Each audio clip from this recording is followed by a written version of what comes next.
Petrol ಮತ್ತು diesel ಬೆಲೆಯಲ್ಲಿ ದರ ಏರಿಕೆ ಕಂಡಿದೆ. ಶನಿವಾರ ಪ್ರತಿ ಲೀಟರ್ ಪೆಟ್ರೋಲ್ ದರ 87 ಪೈಸೆ ಮತ್ತು ಡೀಸೆಲ್ ದರ 91 ಪೈಸೆ ಮತ್ತೆ ಏರಿಕೆಯಾಗಿದೆ. ಕಳೆದ 10 ದಿನಗಳಲ್ಲಿ ಮೂರನೇ ಬಾರಿಗೆ ದರ ಹೆಚ್ಚಿಸಿದಂತಾಗಿದೆ.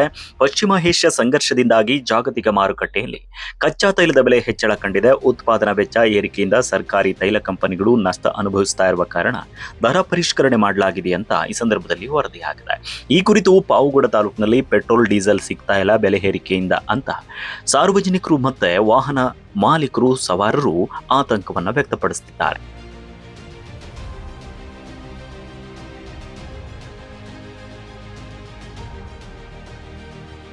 ಶ್ರೀನಿವಾಸ್ ಅಂತ. ಡೀಸೆಲ್ ಬೆಳೆ ದಿನಕ್ಕೂ ಬೆಲೆ ಜಾಸ್ತಿ ಆಗ್ತಿದೆ, ಆದರೂ ಸಿಗ್ತಿಲ್ಲ ಡೀಸೆಲ್. ಬಹಳ ಸಮಸ್ಯೆ ಅನ್ಭವಿಸ್ತಾ ನಮ್ಮ ಡ್ರೈವರ್ಗಳೆಲ್ಲ ಸೇರುತ್ತೆ, ಬರೀ ಕಷ್ಟ ಅನ್ಭವಿಸ್ತಾ ಇದೆ. ಏನನ್ನ ಪರಿಹಾರ ಮಾಡ್ಬೇಕಂತ ಒಂದು ಇದೇ ನಂಬ್ಕೊಂಡು ನಮ್ಮ ಜೀವನ, ಬೇರೆ ಏನೇನು ಇಲ್ಲ. ಗಾಡಿನ ನಂಬ್ಕೊಂಡು ನಮ್ಮ ಬಿಟ್ಟು ಬೇರೆ ನಮ್ಗೇನಿಲ್ಲ. ಇದರಿಂದ ನಮ್ಗೆ ಬಹಳ ತೊಂದರೆ ಅನುಭವಿಸ್ತಾ ಇದ್ದೀವಿ.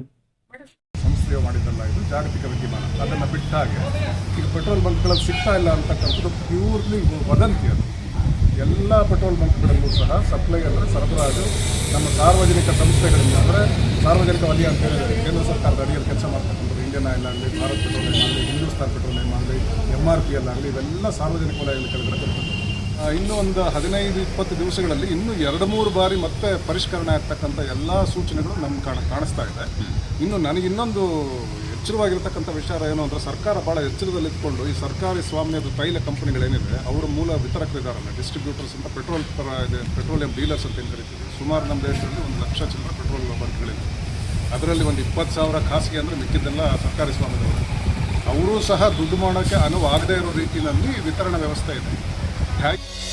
ಇನ್ನಷ್ಟು ಸ್ಥಳೀಯ ಸುದ್ದಿಗಳಿಗೆ lead news Kannada channel follow ಮಾಡಿ, ಯೂಟ್ಯೂಬ್ ಚಾನೆಲ್ ಅನ್ನು ಸಬ್ಸ್ಕ್ರೈಬ್ ಮಾಡಿ.